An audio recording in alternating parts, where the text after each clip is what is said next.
Bonjour à tous, on se retrouve pour le quatrième épisode du guide de la Redstone avec aujourd'hui de l'applicatif. Et je m'excuse d'avant pour ma voix un petit peu cassée, je suis malade donc la voix n'est pas ma voix habituelle. Donc aujourd'hui on va enfin voir de l'applicatif, à savoir une porte à combinaison avec un digicode à 9 chiffres. Et je vais vous montrer un digicode. Enfin, donc il y a 9 chiffres possibles sur le tableau d'entrée, mais celui que j'ai fait là, c'est un digicode à 4 chiffres. C'est-à-dire qu'il faut entrer 4 chiffres dans le bon ordre pour ouvrir une porte. C'est entièrement modulable. C'est le modèle de CNB Minecraft, pour ceux qui connaissent. J'ai repris son modèle parce que c'est sur celui-ci que j'ai appris et il est relativement simple à comprendre. Et il est extrêmement modulable, vous pouvez ajouter autant de chiffres que vous voulez. Si vous voulez faire un digicode qu'avec 4 chiffres, c'est faisable. Bref, c'est relativement simple. Donc en l'occurrence, ici, on voit ma porte est fermée et j'ai configuré le code pour que ça soit 1, 2, 3, 4. Et là, hop, ma porte s'ouvre. Et si à un moment je me trompe et que j'appuie sur un note qui n'est pas dans la séquence, la porte se referme évidemment. Donc, je vais d'abord vous montrer comment construire ça et puis après j'expliquerai comment ça marche. On va commencer déjà par le, le tableau à 9 chiffres qui est... donc il y a des laines de couleur dans tous les sens ici pour bien identifier les circuits, mais il est très compact. Il faut juste faire attention au raccordement. Donc on commence par ça. Donc, on va commencer par construire une petite... hop, hop, hop, mon bloc d'obsidienne. J'aurais dû le préparer. Une petite frame, entre guillemets. Donc voilà. J'utilise de l'obsidienne parce que CNB en utilise. Non, aussi dans sa Batcave, je crois. Mais surtout, ça permet de voir très facilement les boutons. On peut utiliser aussi de la laine noire. Donc, voici votre tableau, enfin je sais pas comment on peut appeler ça, votre écran avec 9 chiffres et on va isoler chacun des chiffres. On va commencer par celui du milieu. Alors, déjà commencez à recouvrir votre tableau de torche. Ça permet, voilà, vous commandez directement la touche derrière avec votre bouton. Ensuite, on va commencer par celui en dessous. Donc celui en dessous, je me souviens plus de la longueur, on va le faire après. On récupère le courant de cette torche avec ce fil de redstone. On met un repeater pour pas que ici ça vienne interagir. Et on continue. Ces deux-là sont relativement simples. Il vous suffit de les sortir de cette façon. Donc ce fil est relié à cette torche-là et on les sort ici.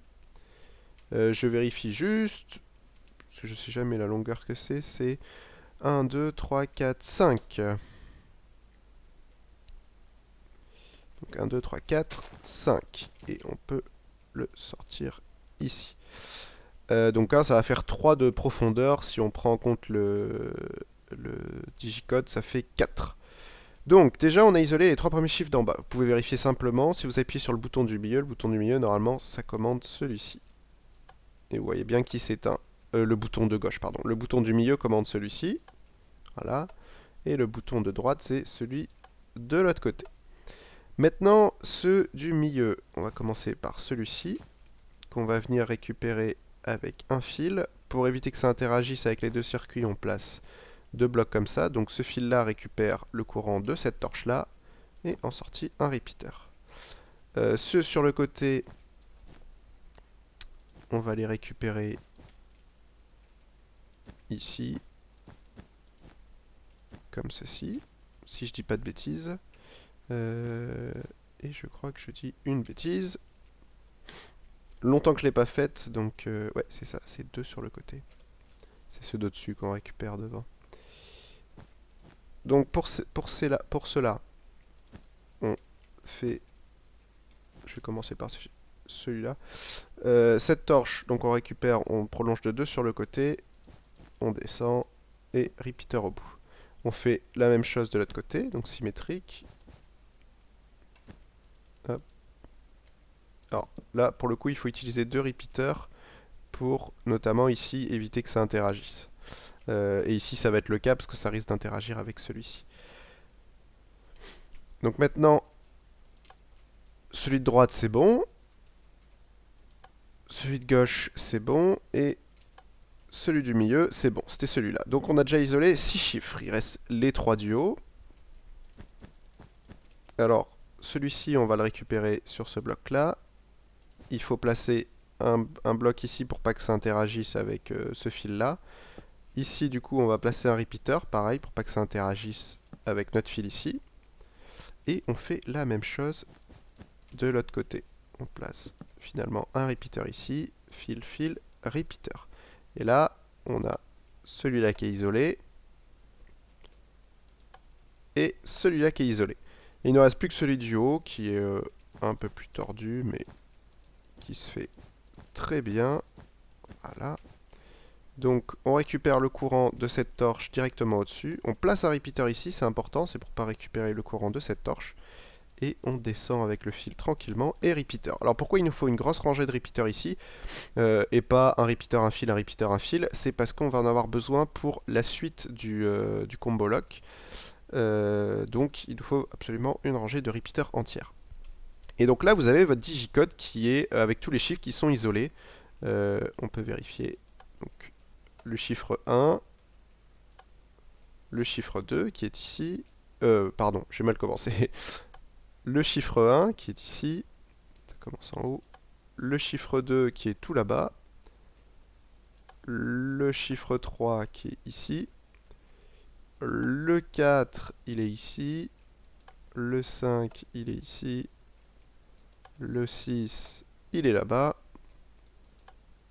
Le 7, il est ici. Ça nous permet de vérifier qu'il n'y a pas d'interaction dans les circuits. Le 8, il est ici. Il n'y a que celui-là qui s'éteint. Et le 9, il est ici. Alors, donc le seul souci de ce modèle, c'est que évidemment, ici, ça ne respecte pas l'ordre 1, 2, 3, 4, 5, 6, 7, 8, 9. C'est un petit peu mélangé, mais le but, c'est de le faire le plus compact possible. Si vous avez du mal, de toute façon, à identifier les circuits, ici, j'ai utilisé une laine de couleur par chiffre, donc ça simplifie pas mal la chose. Donc ça, c'était notre cadran. C'est ça le mot que je cherchais tout à l'heure. Le cadran à 9 boutons. Maintenant, derrière, on va faire nos lignes de décodeur, c'est-à-dire là où on va configurer les chiffres qu'on veut et dans quel ordre. Alors, pour cela, il faut à chaque fois vous placer une ligne comme ça avec que des torches au-dessus. Maintenant, vous choisissez le premier chiffre que vous voulez. On va faire 9, 8, 7, 6. Contrairement à celui-ci, on va... Oh, quoi qu'on va faire 1, 2, 3, 4, non, autant rester dans le même truc. Donc, vous appuyez sur le chiffre 1 et vous regardez, c'est cette torche-là qui s'allume. Donc, ça, ici, c'est la branche du chiffre 1. Vous virez la torche et vous placez un bloc en dessous avec un fil de redstone. Ensuite, ce courant, va falloir le ramener jusqu'ici. Mais il faut que ce courant soit alimenté que par ce repeater-là, pas par cela. Donc on est obligé de descendre en profondeur, voilà, comme ceci, parce que, vous voyez, ici, si j'alimente plus, mon fil en dessous est plus alimenté. Donc mon fil, il est vraiment contrôlé par ce repeater-là. Si je restais sur la même ligne, comme ceci,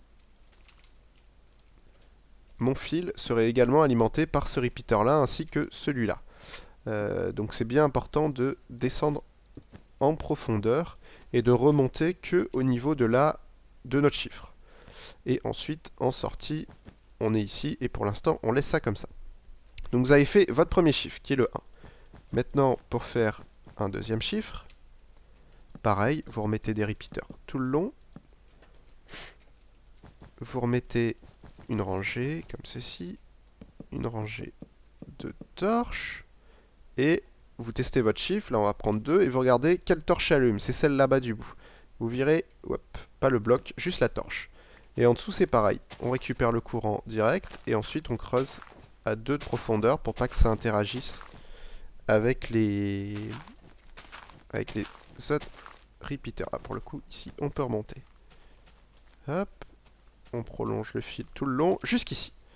Donc voilà pour le troisième chiffre, etc., etc. On peut continuer. Je vais faire les 4 chiffres, comme ça c'est fait. Donc maintenant c'est le chiffre 3, c'est cette torche-là.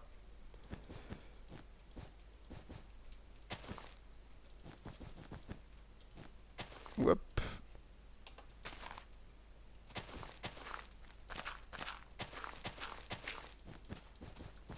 On prolonge comme ceci, le courant tout le long, et des torches sur tout, sauf ce bloc-là. Et enfin, notre dernier chiffre. Et pas besoin de redstone ici. Et alors là, je fais que 4 chiffres, parce que bon, c'est le truc usuel, mais on peut faire 10 chiffres, 20 chiffres, vous pouvez faire aussi long que vous voulez. Et le chiffre 4, c'est cette torche-là. Donc voilà, on la met pas. Et là, il va être plus simple à récupérer. Donc voilà, là j'ai ma combinaison. Et sur chaque colonne, on voit quel chiffre est utilisé. Hein, c'est là où il n'y a pas la torche. Donc, ensuite, je vérifie juste mes longueurs, c'est 3 et 2, c'est ça. Ensuite, ce qu'il va falloir faire, c'est que, là c'est bien beau, on a identifié les fils, c'est-à-dire que là, actuellement, ici, ça va s'éteindre quand on va composer le bon numéro. Si j'appuie sur 1, ça s'éteint ici. Si j'appuie sur 2, c'est la deuxième ligne. Si j'appuie sur 7, qui est nulle part, il n'y a rien qui s'éteint. 3, c'est la troisième ligne, et 4, c'est la quatrième ligne. Donc maintenant, on va devoir se servir de ces sorties pour stocker les informations et vérifier que le digicode se fait bien dans l'ordre. Et pour ça, on va utiliser des RS Norlatch. Donc, ce qu'on a vu... je vérifie, hein. Excusez-moi, mais... oui, c'est ça. Je me suis planté. C'est bien 3... Voilà. Donc ça va nous permettre de voir, d'appliquer ce que je vous ai appris dans les guides précédents avec les RS Norlatch. J'expliquerai en détail comment ça fonctionne après. Pour l'instant, on se focalise sur la construction. Donc en sortie, ici, vous faites des branches, vous alternez à chaque fois une branche de 3, une branche de 2, une branche de 3, une branche de 2. Et sur les branches de 2, le courant est injecté via un repeater. Sur les autres, c'est un fil classique. Ensuite, vous placez des torches comme ceci, avec un fil qui prolonge. Vous placez des torches ici tout le long. Hop. Et là, vous allez construire une sorte de je sais pas quoi, de boomerang. Ça va être notre RS qui va être ici. Vous placez un repeater sur chaque, fil de redstone sur chaque, et torche en retour. Voilà. Donc là, ça, c'est une RS. On n'avait pas vu ce modèle, mais c'est très simple à vérifier. Si j'appuie ici, ça la set. Si j'appuie ici, ça la reset. Donc on a bien une RS ici. Ça correspond presque au... ça correspond presque à ce modèle-là. Sauf que il est un petit peu inversé, c'est-à-dire que les torches font face. Donc là, vous avez votre RS. Donc quand on va appuyer sur le bon chiffre, ici, sur le 1, hop, ça va setter notre RS. Quoique j'ai dit que j'expliquerai après. Donc on va finir la construction ensemble. Ça sera plus simple. Maintenant, là, c'est un petit peu particulier. Et j'expliquerai après. Hop, ne pas casser cette torche. Vous placez des blocs comme ceci au milieu. Des torches en sortie. Fil de redstone sur chaque. Et vous pouvez, hein, comme je l'ai dit, l'étendre à l'infini par là-bas. Hein. À chaque fois, vous répétez ce modèle. Hein. C'est un modèle à deux modèles, entre guillemets, c'est-à-dire phase 1, phase 2, phase 1, phase 2, etc. Vous pouvez le répéter à l'infini. Donc là, sur nos torches ici, on vient récupérer le courant ici. Et c'est là que je crois que je me suis planté. J'ai pas fait assez grand, hein, si je dis pas de bêtises.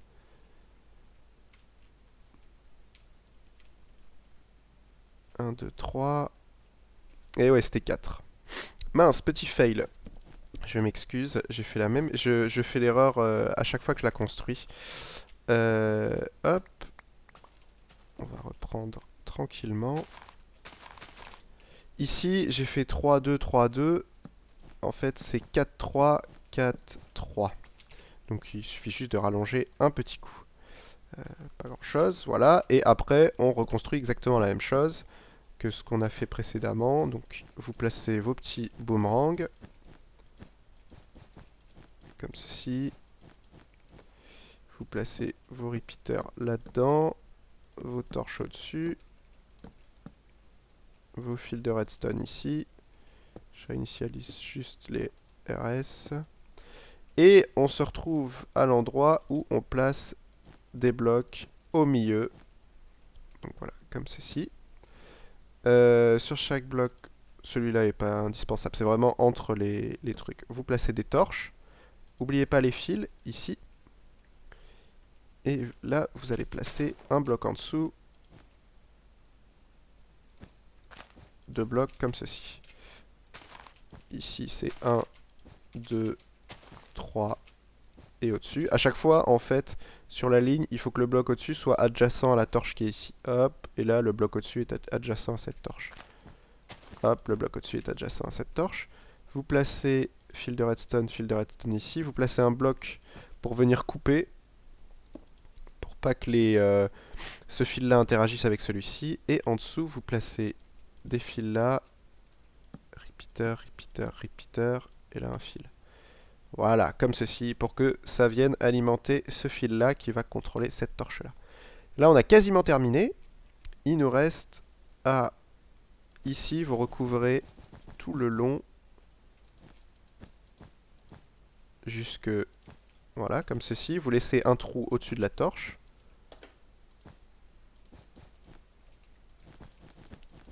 Donc vous faites ça sur les 4 chiffres. Même s'il n'y a pas de torche. Alors là, vous n'êtes pas obligé de le mettre ici parce qu'il n'y a pas de torche.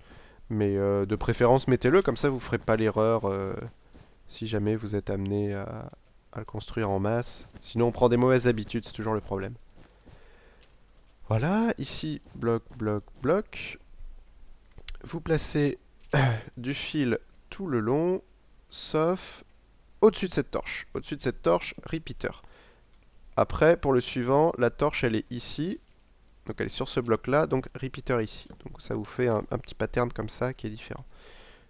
Vous placez du fil tout le long. Alors, le seul problème de ces combos locks, c'est que c'est extrêmement gourmand en redstone. Il vous faut des tonnes de repeaters, des tonnes de fils de redstone.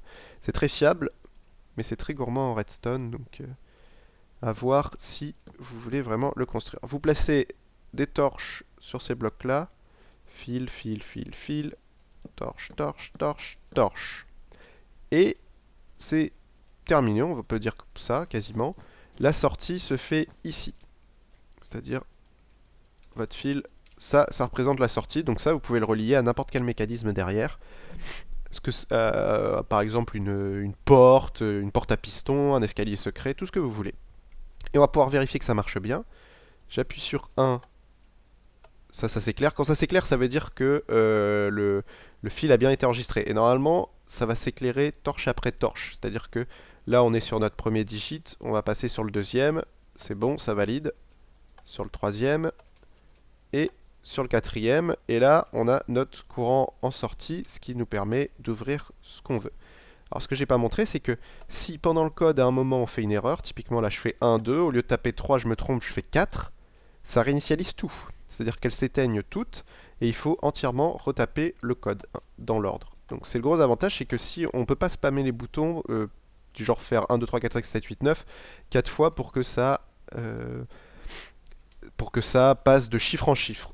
Si on fait une erreur, on est obligé de recommencer. Donc c'est vrai, un vrai digicode, comme on les aime. Dernière chose, un petit fixe à savoir, là j'ai utilisé des chiffres qui étaient tous différents les uns après les autres. Si jamais vous voulez utiliser deux fois de suite, le même chiffre, ce qu'il faut faire c'est, par exemple typiquement, je vais pouvoir le faire là. Si je veux faire 1, 1, 3, 4, c'est-à-dire que là c'est 1, on va changer notre circuit pour que ça soit 1. Que je regarde où est le 1. C'est ici. Voilà. Bon là, je laisse creuser. Là, il y a des torches partout, sauf ici. On récupère le fil comme ceci. Voilà, torche, c'est parfait. Donc, là, typiquement, j'ai au niveau de mon combo... Pourquoi j'ai remis une torche? Faut pas mettre de torche, excusez-moi. Au niveau de mon combo, là, le code, c'est 1, 1, 3, 4. Donc, 1...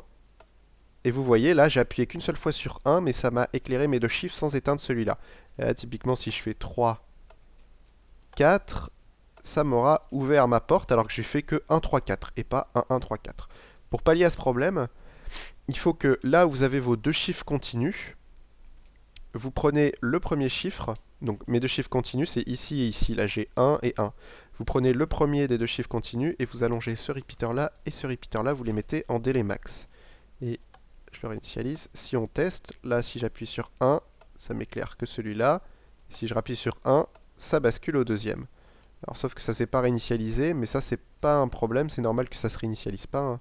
On peut rien y faire, puisque là le courant ne peut pas remonter. Mais on s'en fout, hein.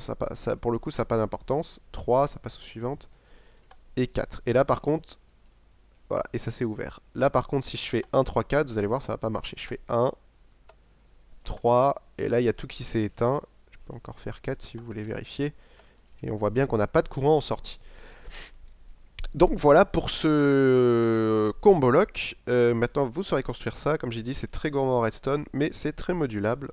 Comme ça vous pourrez épater vos copains sur serveur.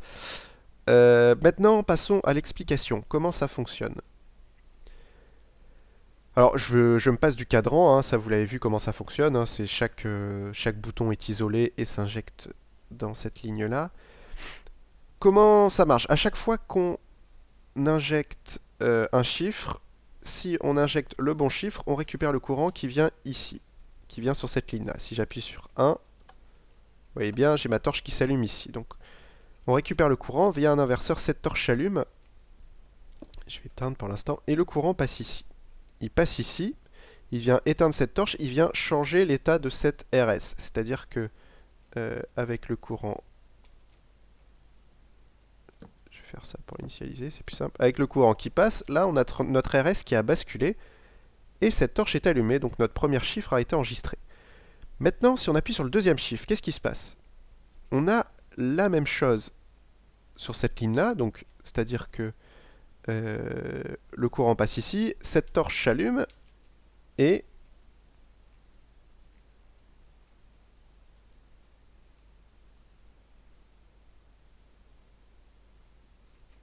je suis en train... Ah oui, oui, c'était un truc bizarre. Excusez-moi pour ce petit blanc. Et normalement, le courant est censé passer là. Sauf que cette torche, si vous avez bien observé, elle est contrôlée d'une part par ce repeater, d'autre part par ce fil-là. Là, ce fil-là, actuellement, il est alimenté, mais... En gros, il n'est pas alimenté. L'important, c'est qu'il n'est pas alimenté par ici. Il est alimenté à cause de ce repeater. Donc, si on active le deuxième chiffre, cette ligne-là va s'éteindre. Ce fil-là va s'éteindre, parce qu'il ne sera plus alimenté par ce repeater ni par en bas. Et donc, cette torche va s'allumer.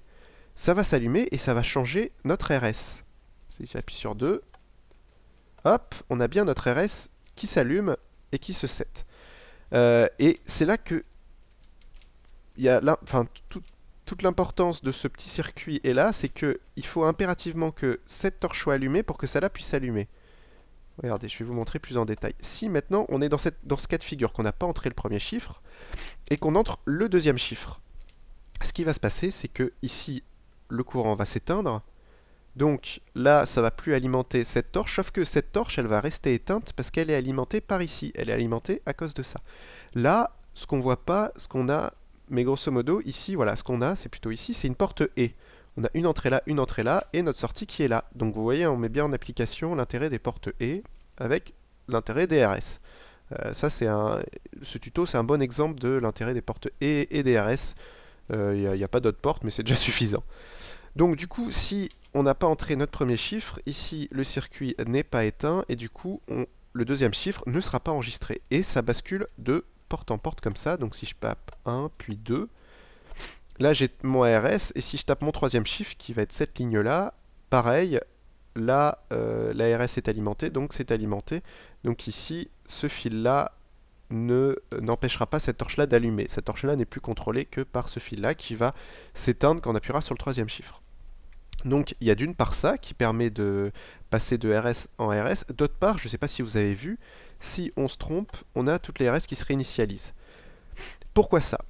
Parce que si, quand on tape le chiffre 1, on a le courant qui va passer là-dedans, qui va passer dans toutes les portes.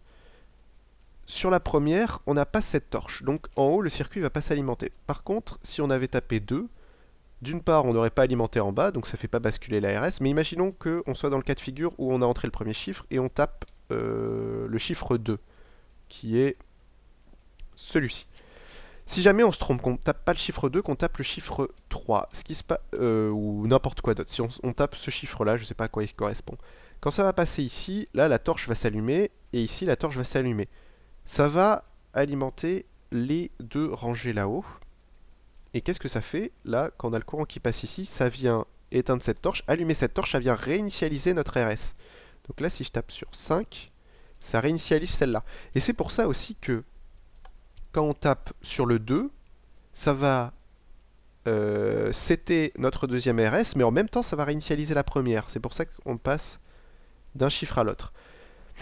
Avec les délais, c'est ça qui est bien avec les délais, c'est que ça laisse la possibilité à ce que cette RS s'allume avant que celle-ci s'éteigne. Et ça, c'est extrêmement important parce que si jamais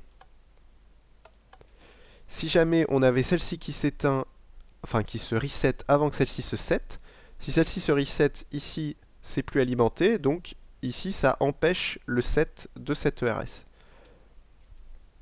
Et voilà, donc du coup on bascule de RS en RS, et s'il y a un moment où on se plante, comme à chaque fois, hormis la ligne où il y a le bon chiffre, ça réinitialise toutes les RS, s'il y a un moment où on se plante, ça réinitialise tout en fait. Donc on n'a plus qu'à tout recommencer.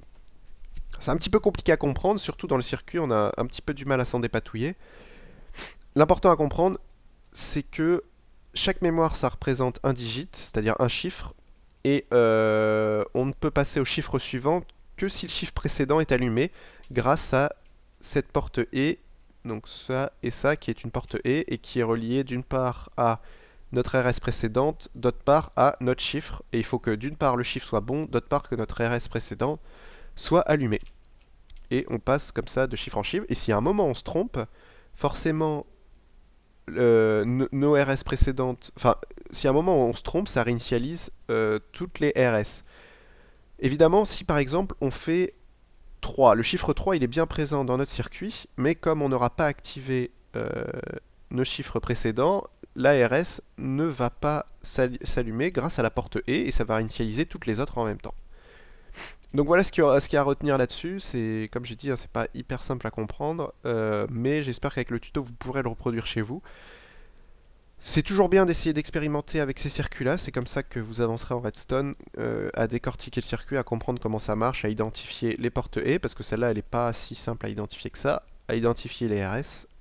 Donc si vous arrivez à comprendre ça, vous aurez déjà fait une bonne avancée dans l'apprentissage de la Redstone.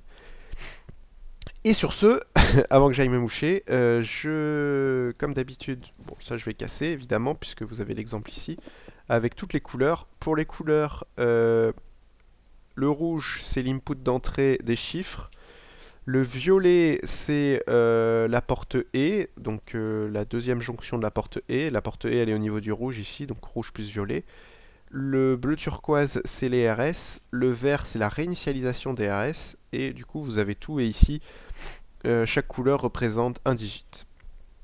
Donc voilà, comme d'habitude, la sauvegarde de la map est dans la description, c'est toujours la même chose. Et sur ce, je vous dis à la prochaine, où on réabordera des notions, pas de base, mais des notions généralistes, avant de refaire quelque chose d'applicatif. Là, c'était vraiment pour marquer le coup et voir enfin l'utilité des portes sur un vrai système. Et mon téléphone qui sonne, parfait. Hop. Voilà, pas besoin que je détruise ça avec vous. Sur ce, je vous dis à la prochaine. Allez, bye bye.